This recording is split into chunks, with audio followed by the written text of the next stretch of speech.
New York was stinking basically. Then in 1898, there was the first World International Urban Planning Conference, and they were trying to find a solution for New York. How are they going to make people create mobility within New York, but at the same time, get rid of the stink in New York? And the meeting was supposed to last for 10 days. It only lasted for 3 days because the people who were gathered to take action could not come up with a solution. They decided that there was no solution for New York, that this problem was going to continue growing because as the population grew, so did the problem. So they gave up. But as they were giving up, other people were working in small groups somewhere else, finding solutions for mobility because they understood the pollution. The problem was not that the horses, the problem was created by people wanting to go from one place to another. So how do you solve this problem for the people? They developed autocars, and by 1912, the autocars had outnumbered horses, and they say that in 1917, the last horse to drive a cart through New York was driven in 1917. So finally, someone had found a solution, but not the people who are tasked with looking for the solution. Because the people who are tasked with looking for solution were thinking not based on what the audience, what their market, what their segment was looking for, because the people wanted to move. The people didn't care if they moved using horses or any other means. They just wanted to move from one point to the next point. So someone else thought, then we're going to give people the mobility without the horses. And this is what the planners did not think about. So do people change their habits, or do they just change their horses, is maybe what we're going to be discussing when you look at segmentation today. So going to our current scenario, COVID-19, was it a bad season for the media? People saying every industry was affected. Actually, when you look at the numbers, COVID was a harvest season for the media industry globally. I don't have the numbers for Kenya. Maybe this is something that we can look at. But in France, TV viewership, according to Statista, went up by 55%. In Poland, news viewership, just for the news segment alone, 76%. In Malaysia, 24% for TV viewership. So we can see, based on this is not enough to have a global conclusion, but we can already see, and I don't know, based on your own habits, you can see what you did during this period. Many of us went to what we know to be credible sources, because in times of uncertainty, people want to talk to people who kind of seem to know what they're talking about. And we don't go to influencers, for example. People think influencers are taking away the audience. But during this period, many people are going to credible sources, the media, the news. So the media is not dead. This shows that people still want information. This shows that when we give them the information that they need, they come to us. But this is for COVID. What about other times when you don't have a crisis? How do we still stay relevant? How do we still attract the same people to come to us and trust us with the information that we're giving them?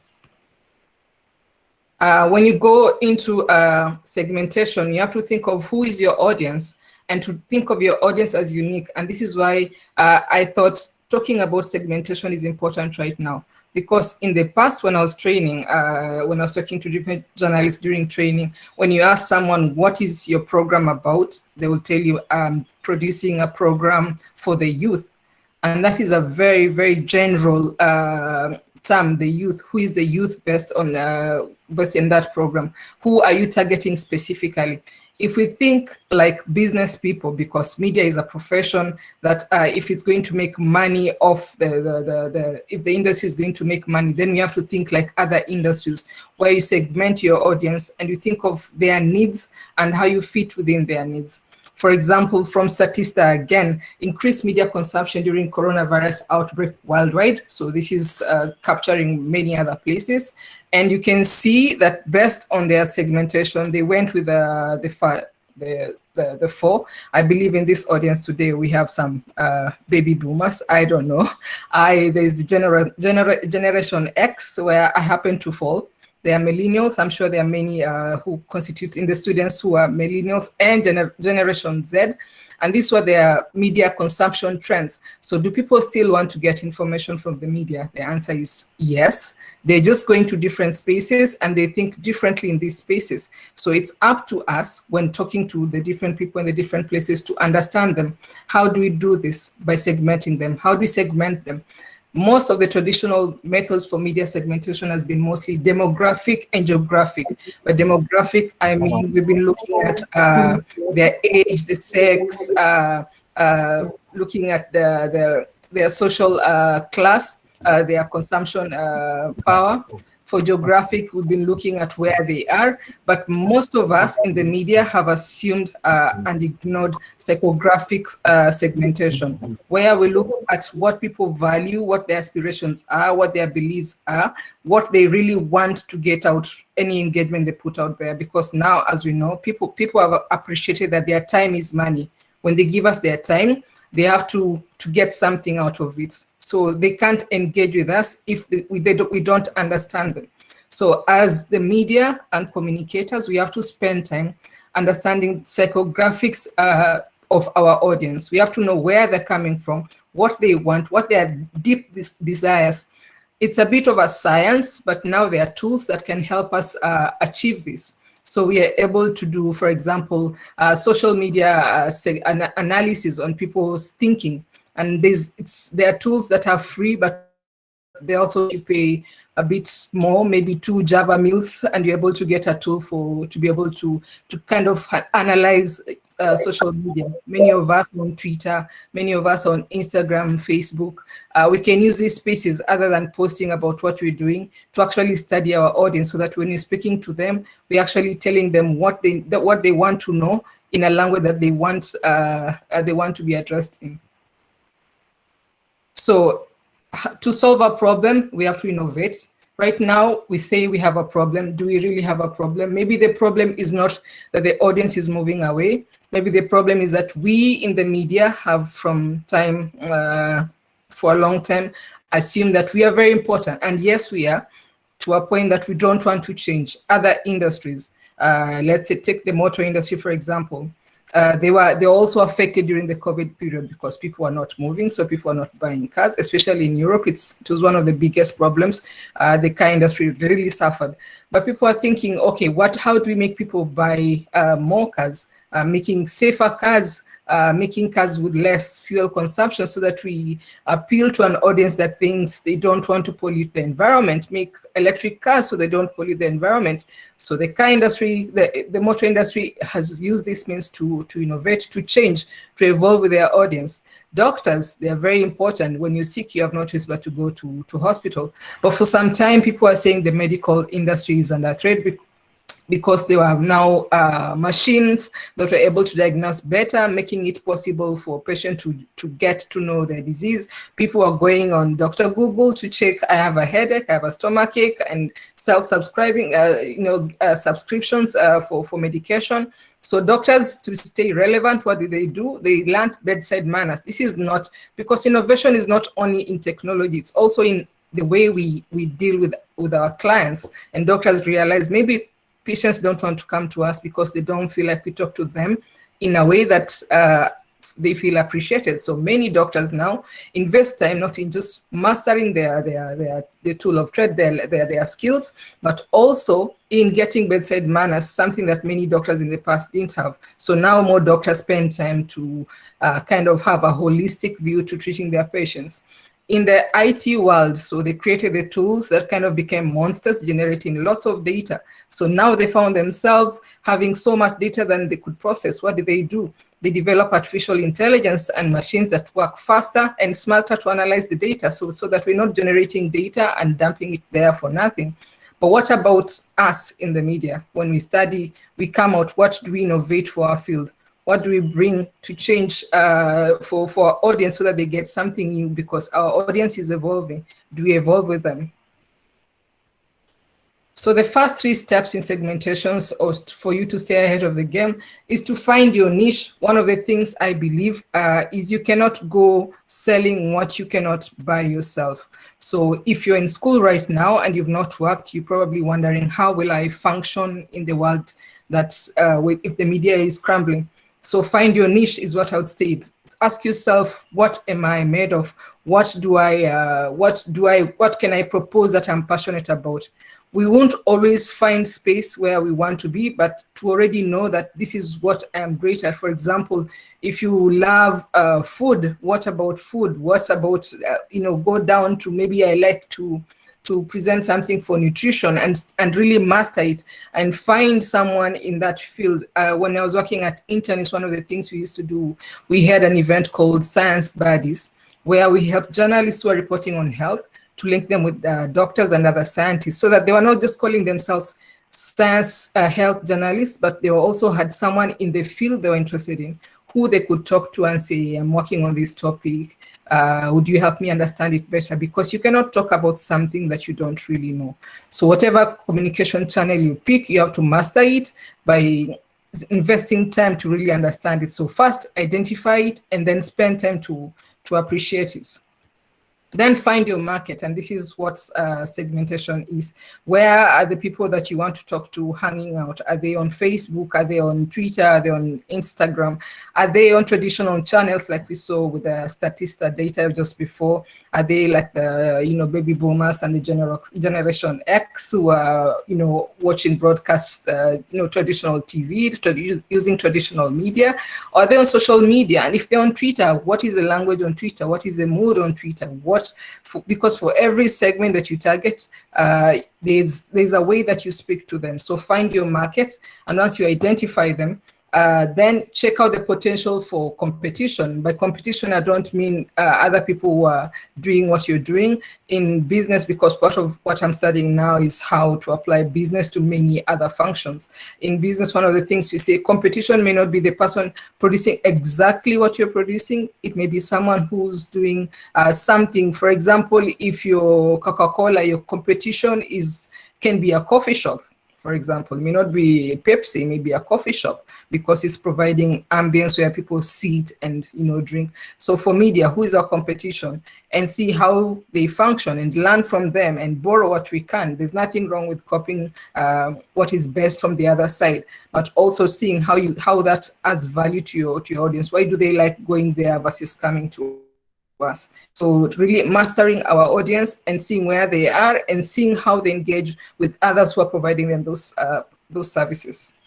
So what I would say you have to remember is media is an industry, and every industry must reinvent to stay relevant. So we cannot claim that because we are providing valuable information, sometimes life-saving information, that people will automatically come to us. People now value their time, so we have to be relevant to them. Our audience is our market, so we have to study them the same way businesses study markets. For us, we can't reach them if we don't know them. We have to constantly ask ourselves, what are we doing that matters? Why should they come to us? And I think this is, once you answer this, if you're going into the industry for the first time, you're able to say, this is what I'm bringing to the table. I know this audience, and I've already done my research on this audience. And when I propose this to them, this is how much we're going to be able to get from them. I think media houses for a long time have been running on the premise that people will come automatically, because when they hire the best looking, the ones with the most beautiful voices, and most times they don't invest in professional talent.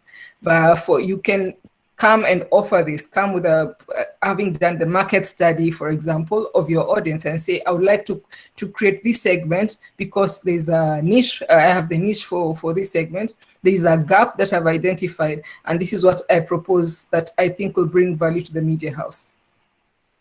So finally, I would like to quote two authors for a book that I recommend reading if you find it, Super Freakonomics.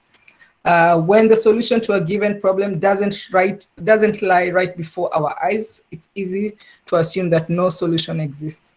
But history has shown again and again that such assumptions are wrong. What we are going through now has happened before, but we can see that globally everything has been moving forward. Like, we are much better now in 2020 than we were in the year 2000. It's easy to look back and say back then in the days when it was great, but really the global picture is that mankind is much better off now than we were back then. maybe 20 years, 30 years back. So it means that the industries that die are the ones that refuse to change. Thank you. Thank you very much, Dolphine. Merci beaucoup. That was quite informative, and all those statistics, crunching the numbers for us. Thank you very much. Now, to our audience, remember to keep your questions and comments coming in the chat section, and we shall review that in just a bit.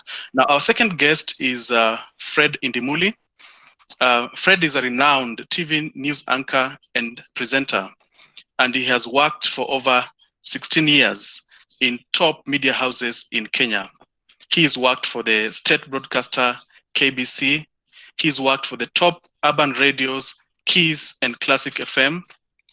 He's worked for the #1 TV station, Citizen TV, and a number of other stations, Metro TV, Kiss TV, K24, you name them. He's also trained filmmaker and actor, and he has a bachelor's degree from the University of Nairobi and a diploma in film production from the Kenya Institute of Mass Communication. He's currently studying for a master's degree at the University of Nairobi. Fred, karibu sana. I hope everyone can hear me. Thank you so much, Dolphine, for that presentation. Dolphine and I go way back. We were in the same class at KIMC, and it's good to see you all the way from France. And I do agree with a lot of what Dolphine has presented. Probably even my presentation will just be the same, more of the same, probably just a little bit different in terms of language. I'll just go through it, but you can still see me. So basically, my presentation is about the communication professional, because we're dealing with communication students here. And I basically want to talk to people who believe they are storytellers. Because that's basically our business. We tell stories, nothing else. Whatever you decide to do, you're simply telling a story, whether it's a news story, whether it's a drama, whether it's you're representing a corporate organization, you're simply telling a story about someone or something that happened. Now, a lot has changed for these storytellers. Yeah. As John introduced me, and I went back to when I started back at Metro TV. It's been 17 years of constantly working for an employer. I've been employed until 2 weeks ago. My last assignment was at K24, and I lost my job 2 weeks ago. Excuse me. And yes, that is the effect that COVID has had on our industry. That now people like I, a storyteller, is jobless. But what happens? Do we go home and give up and say that's it? No, we don't. You as a storyteller, where have you been? Where do you want to go? That is what we're dealing with right now. And basically, what I'm going to share with you are simple tips on how you as a storyteller can remain relevant in this day and age. I have 4 things, and I wish that this thing would work, but anyway, we won't waste time on that. I believe that to survive, you have to believe in your talent. As a communication student, as a media practitioner, as a communications expert, believe in your talent. Secondly, sharpen the skill, and I'll explain this as we go along. Sharpen the skill. Number 3, stick to the rules.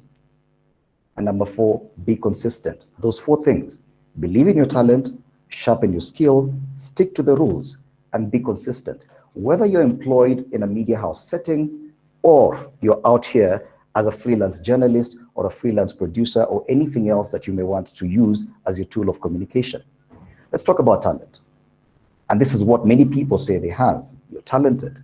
You're a talented, probably orator. You're a talented news anchor, if you believe so. You're a talented voice artist. You're a talented actor or producer, because we use all these mediums simply to tell the story as a communication student.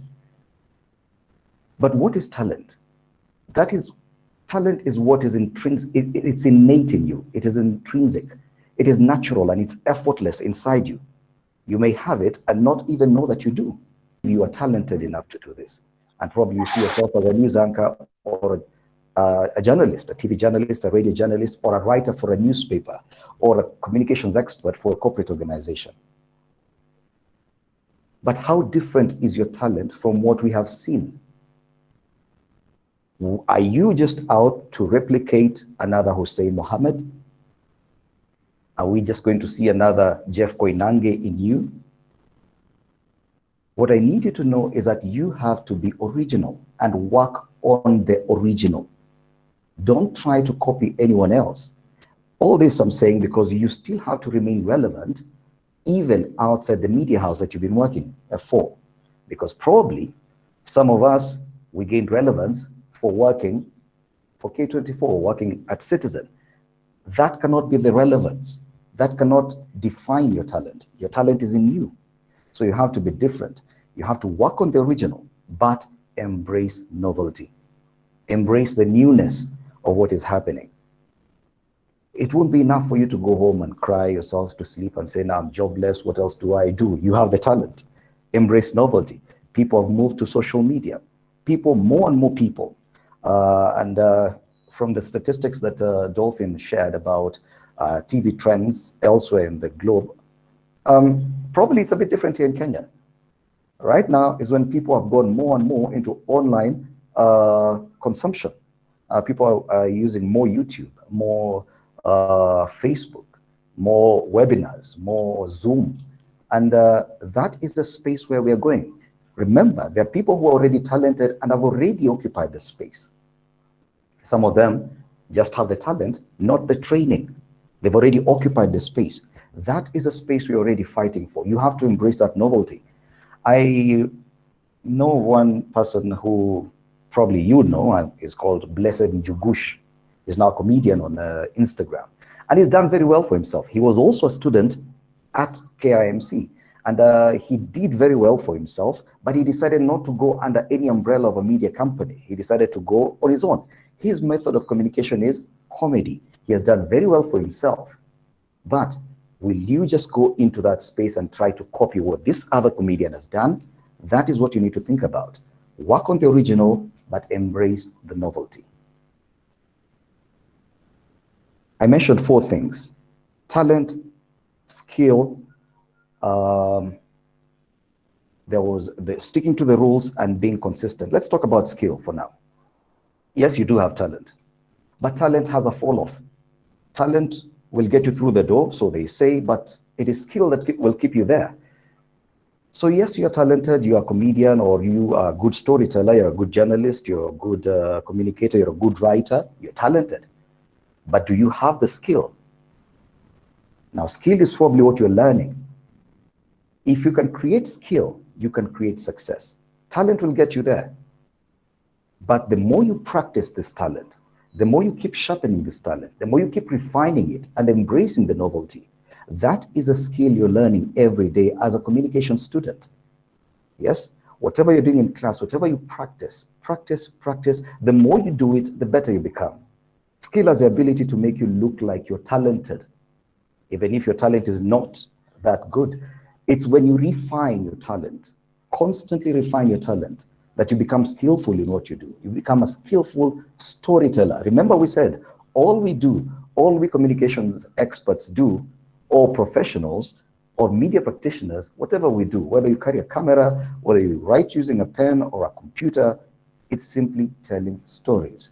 So skill has the ability to actually make you look like you're very talented.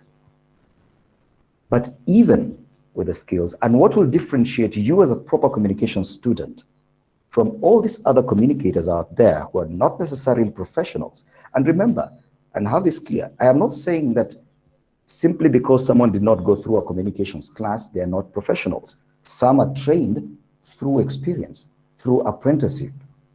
Now, you still have to work with them. But the difference is, for communications expert, for communication student, for media practitioners, the rules of the game remain the same. Do not change simply because now you no longer work for a media house. Now you're in this other space, and now you think you're going to use shortcuts.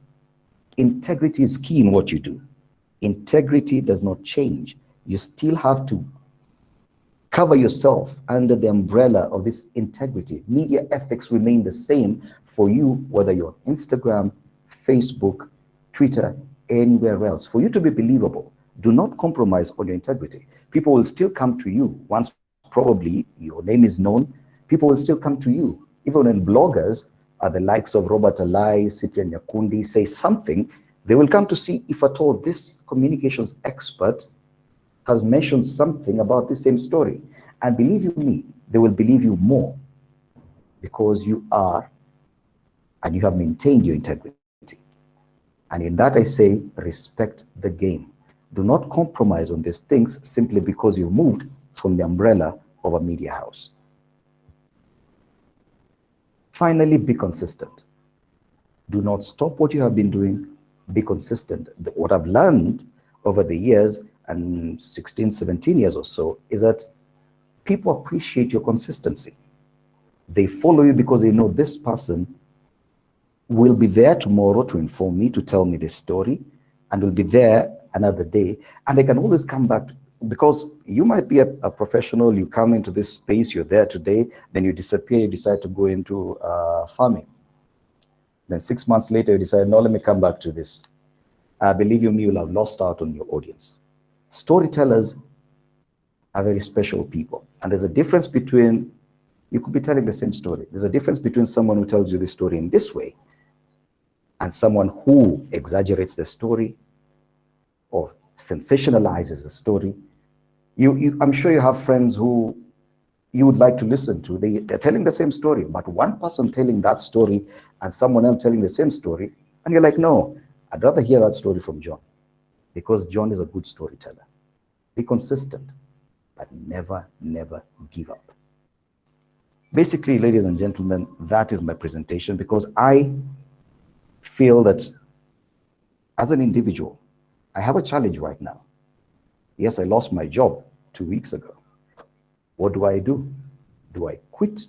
Do I continue telling stories? Do I continue in this same space? Do I move on and try and occupy this space in social media? Do I just go and start looking for jobs again to go to another newsroom and be covered by this umbrella of a media house? That is a challenge we have. Whichever direction you decide to pick for yourself, all the best. But remember the rules. Be true to your talent, sharpen your skill, be consistent, and obey the rules of the game. That is all I can say. Thank you. Thank you very much, Fred, for being very candid and even sharing with us deeply personal stories. Indeed, you are a good storyteller. Now, to our viewers, remember to post your questions and comments because after this session, we'll come to your comments and questions. You can do that in the chat section. Our third guest is Jaclyn Manyaga. Jaclyn is a public relations specialist at Rutgers, which is the State University of New Jersey in USA. She's a former journalist who worked donkey years at the Kenya Broadcasting Corporation as a senior radio producer. In fact, one of her programs which I loved a lot was the nostalgic late date radio show which she used to host on KBC English service. Jaclyn obtained her master's degree in communication from Rutgers University and a bachelor's degree in communication and PR from Moi University. Welcome, Jaclyn, and share with us your insights. Karibu. All right, thank you very much. Now, this is the reason why I start my meals with dessert, because otherwise I'll miss it. Indimuli and Dolphine have done a great presentation and basically covered almost everything, if not everything. That was insightful. Thank you very much. But I'll just move on from where you've left and maybe just add a couple of things, but basically give a wrap up. But if you analyze trends since the turn of the century, we're talking about digitization of content, the rise of social media, the acceleration in mobile consumption, all have one thing in common, which Daktari mentioned and Dolphine mentioned and Indimuli mentioned, that's change. First changes to the way they operate or the way things operate. It's difficult planning for the future if you don't know how tomorrow will look like. But if you can manage uncertainty and disruption, then I say you got it. The COVID-19 pandemic has disrupted every industry, not just the media. And I'll share some key competencies that will enable you to excel in a constantly fluid environment. Tips that I have used in corporate and organizational communication to navigate change through uncertainty and create an environment for success. And I'll summarize them into 3 E's: environment, element, energy. Create your own environment by finding your why. Why do you do what you do? Why did you choose communication studies? What's your sense of purpose? Do you have some core values and a mission in your life? Create a physical environment that brings your vision alive. I have found vision boards, for example, to be very helpful. Put it somewhere that you look at every day. Eat, drink, sleep your vision. Visualize it until you actualize it. And once you find your why, have clarified goals, and know your purpose in life, you will realize that you're a fountain of new and creative ways to be persistent and resilient, and that you can achieve anything you set your mind to. So persistence comes with flexibility. If one way doesn't work, be flexible enough to try another way. My why, if you ask me, is to increase understanding behind any information, to interpret data in a way that gains full meaning of what is being said and connects with the other person or the other groups of people, whoever your communication is intended for, to make them feel heard and understood. Secondly, what's the element you thrive in? Know your strength and capitalize on what you're good at. And also be adaptable in your element. Evolve so that you can adapt to the constantly changing environment for survival, if nothing else. Recognize that everything is going to continue changing faster and faster. Change is the only constant in life. Change is ambiguous. It's uncertain, it's messy, and no one likes not knowing. So be comfortable with uncomfortable situations. What does that look like, in case you're asking? Well, in the current pandemic situation, being comfortable with uncomfortable would be to recognize that everyone is trying to make sense of what's going on. Take this as a chance to share your ideas, no matter how crazy they might sound. Write that proposal that has been in the back of your mind. Most innovations happen in college. So collaborate if you may. Pair up with someone and test your ideas. Try them. It could be the solution to the new normal post-COVID-19. For example, as a communication student, think of creative ways to leverage digital platforms. We already know, even before COVID, that the digital space is the way to go. So think of how to leverage social channels to collect, to develop, and to distribute information, and how traditional media would benefit from this approach. Some ideas before the pandemic would never have worked, but now there is no idea that is too far-fetched. So know how to apply what you learn in school in your element. Once you get comfortable with the discomfort of change, you will see opportunities that change brings. And you will only get to see these opportunities once you find, or if you know your why, and be flexible in your element. And lastly, have a good reservoir of emotional, physical, and mental energy, and learn to draw from this reservoir when things get tough. Now, this doesn't mean that you constantly are a happy-go-lucky fireball bursting with joy and energy 24 hours a day, 7 days a week. It's about recognizing that we all have what we need to succeed. Who do you surround yourself with? Surround yourself with people who expand your environment. There's a philosopher, Confucius, who says, if you're always the smartest person in the room, you're in the wrong room. And what basically that means is to build your network, because social capital is the way of the future. That's the future.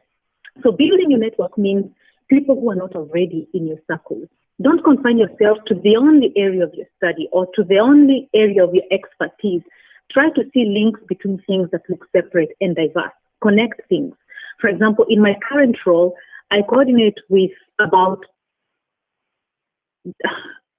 just in my department, about 10 different departments. talking about payroll, audit and advisory, procurement, budget, treasury, risk management, project management office.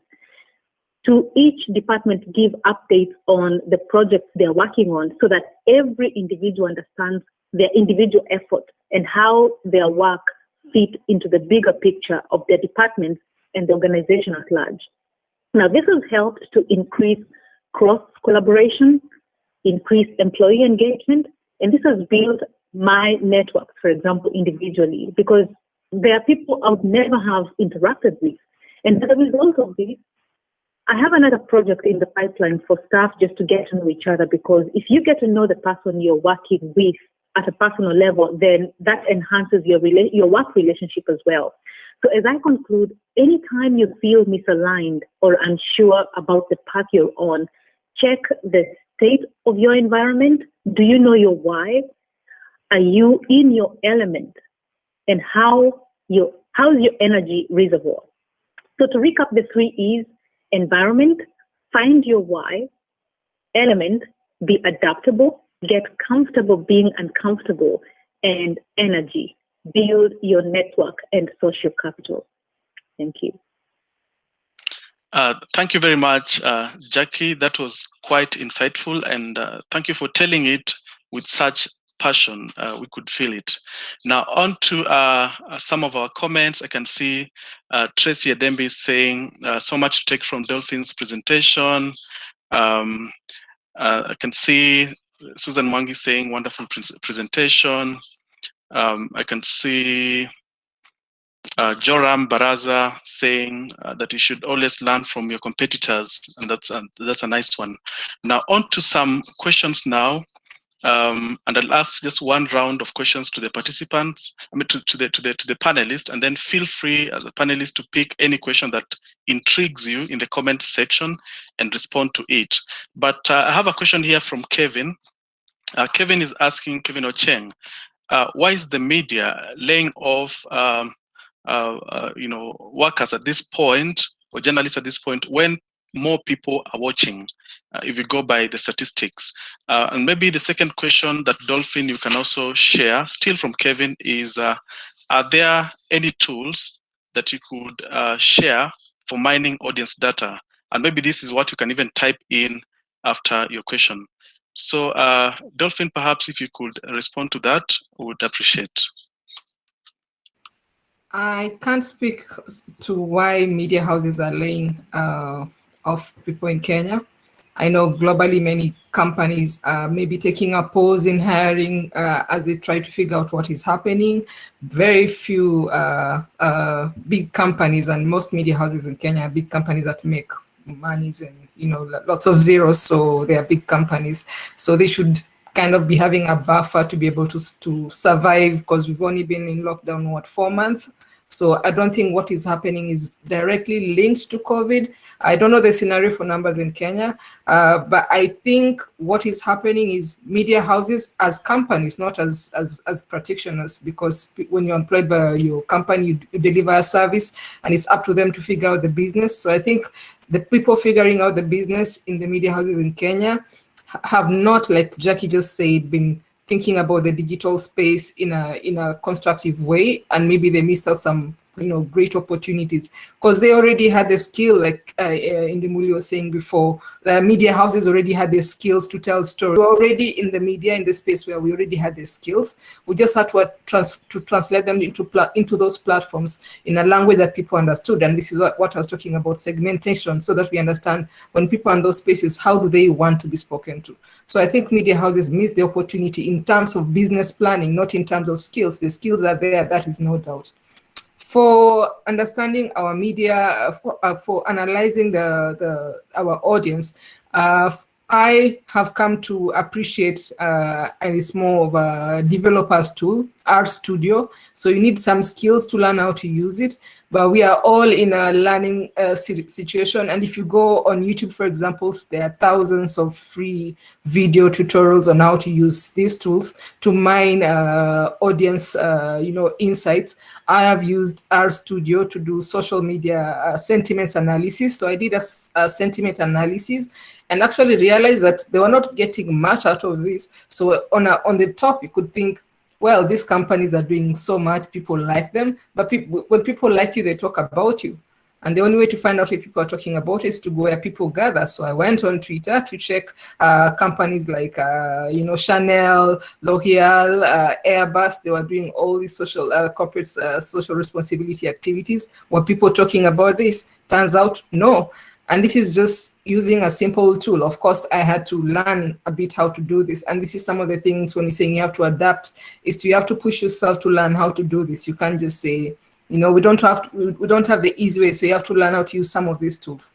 So some of it will be like new techniques that you acquire, but you have to know what you need to acquire for you to go learn. For example, you have to know, and this is what school does to us. It points us in the right direction. You need this skill, so it's up to you to go find how to acquire that skill so that you use it. You need to know how your segments, your audience thinks for you to segment them. What do? You study them. How do you study them? You analyze them. I'm sure those of you who are in school right now, you're learning research methods. This is what usually and you just apply the research methods. You just need new tools to apply the research methods to your audience and understand this is how the audience I'm targeting things. So when I speak to them, I'm able to understand how to directly target them. Another simple tool that you can use is a Google Keyword Planner. You type in the keyword, you're interested in something. For example, you want to do health reporting. You type in health reporting, you'll have thousands of keywords, and you go narrowing it down to your subject so that you see what is the interest of people in this particular subject. You track this keyword for a long time, and you try to adjust and say, okay, here is a gap. Because as you track it, you'll see what people are not talking about or what people are looking for but are not finding. And this is where you become relevant. You provide that information because you've seen people are looking for this information. They're not able to find it because where do people go when they're looking for information? They Google. It's now become a verb. They Google. So you go there. If you Google and you see people are looking for the same thing, but there's nothing turning up, it means you found your niche. You found a space you found a space that needs to be filled. So these are just some of the tools, and there are so many on there. If you're on Facebook, one of the things you can do is join a group that talks about a subject that you're interested in and see what people are saying in those groups and see the misinformation if you're coming from a journalism angle. What is the misinformation that needs to be corrected? And this is where you become relevant for that group, and you become what Freddie has said. You become a voice that is, credible, that is providing something that is trusted, so people know that this person speaks the truth about this subject. So don't spread yourself too thin. Find your angle and stick to it. I hope that. Thank you. Thank you, Dolphine. That's very clear. On to your comments, I can see Evanson Mungai saying, yeah, we keep on changing, trying to find a breakthrough into the market, but we lack patience as a virtue. Maureen Gishu says consistency is key and says, yeah, that was good, Fred Indimuli. And Tracy Adembi says, beautiful, clear, and inspiring. Now, on to another question, and this one I'm directing it to Fred Indimuli. This is a question from Michael, and he's asking, what is the future of media in Kenya? I know most students are really worried about this, but I know if you could just paint for us the picture in a broad brush, what would you say is the future of media in Kenya? Thank you. Thank you, John, for that. And thank you for the question. What's the future of media in Kenya? Yes, we still need the media. There's no choice. We still need the media. And we cannot do without the media. But what is the media? Is it the establishments that we are used to, the KBC, Citizen, K24, or is it these new channels that have come up? Social media has taken over. That's why probably even more traditional media is really struggling. And probably the question that Dolphine was asked, or the question you directed at Dolphine about what is happening to the media in Kenya. This, I can tell you from my perspective, has very little to do with COVID. A lot of this happened much earlier. Media houses lost direction. They became more business-oriented, looking at the bottom line, and shifted their focus from storytelling. Yes? And probably that is what we need to rethink as media practitioners, because some of us, some of these students that we're talking to today, could end up running these media houses. will end up running the newsrooms in these media houses, will end up becoming producers. And you are the future of media in Kenya, simply put. So it's your understanding of what is lacking in the direction that the media houses have taken, and that is a space you're going into. Are you going to change that? Are you going to correct it? Are you going to allow traditional media to go that direction and we abandon it and we all move to social media where there's more freedom of expression and probably more room for us to maneuver and tell our own stories? It's really a very open question, because one of the things I've realized, and journalists and the media houses have been accused of this for a very long time, that this such and such a media house, even politically, is aligned to this side, yes?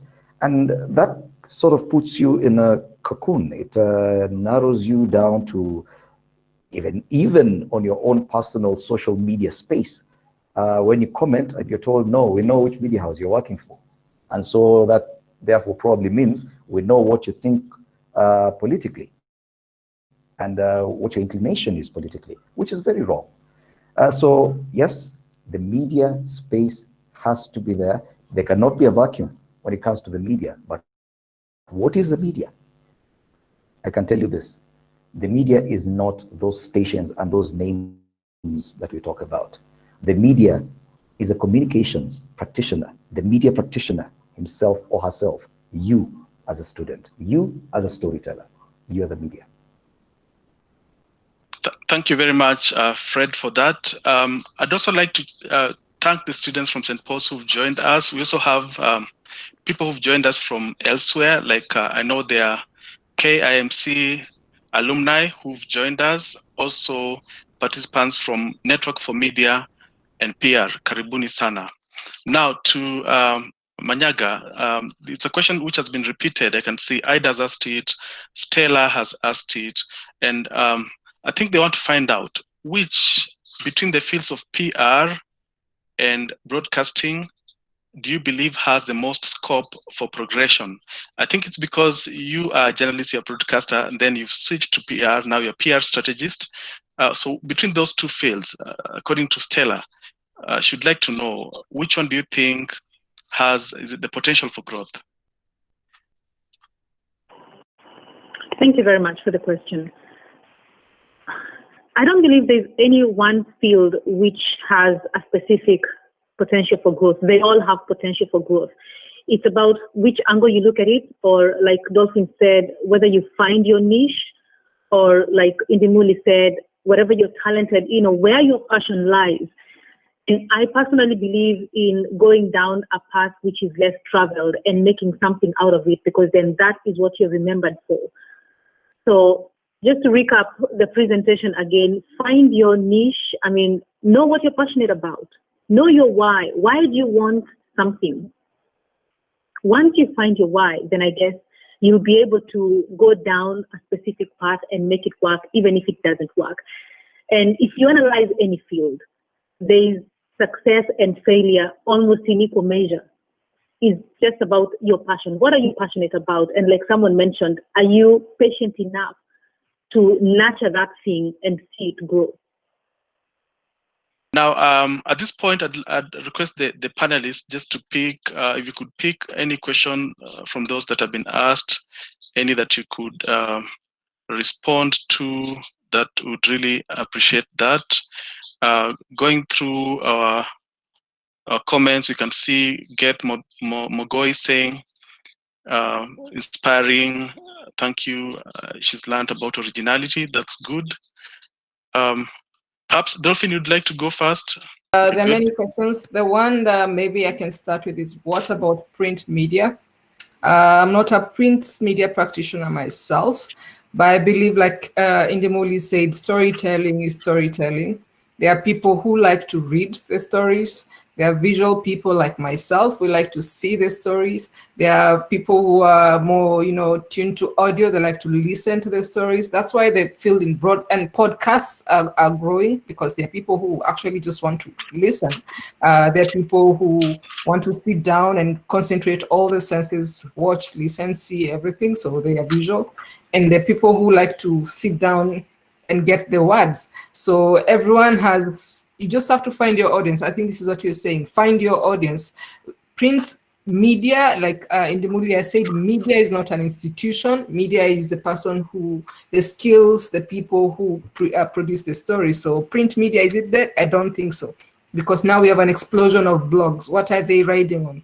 People are reading those stories. So it's another format of storytelling. So we have to take ourselves from, it has to be printed for it to be news, for it to be a story. The same skills we are using to write, in the printed version, we can use the same skills, but we have to repurpose it for our audience that is coming to, read the same stories in our blogs, on our blogs. So print media, in terms of, paper, may be changing, but not really dying, I would say.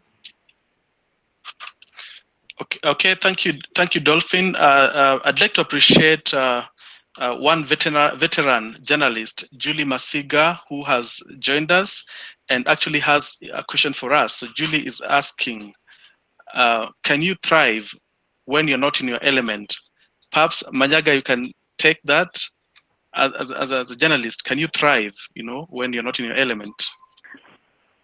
I think you will struggle if you're not in your element, because being in your element means what you're good at.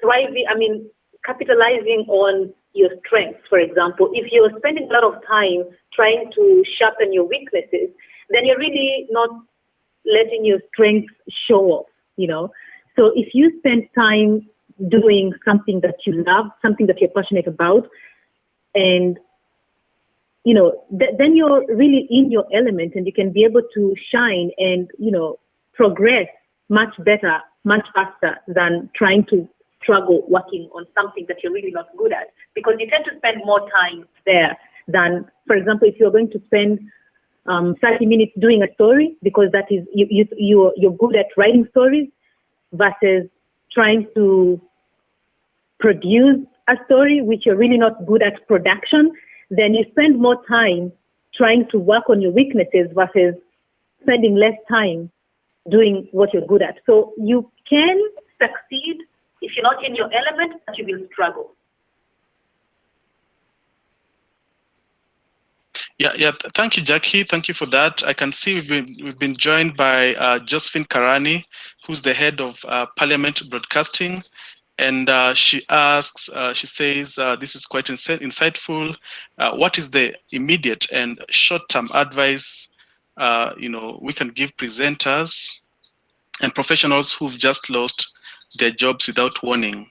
What can one do now or in the long term? I don't know if Fred, you'd want to tackle that.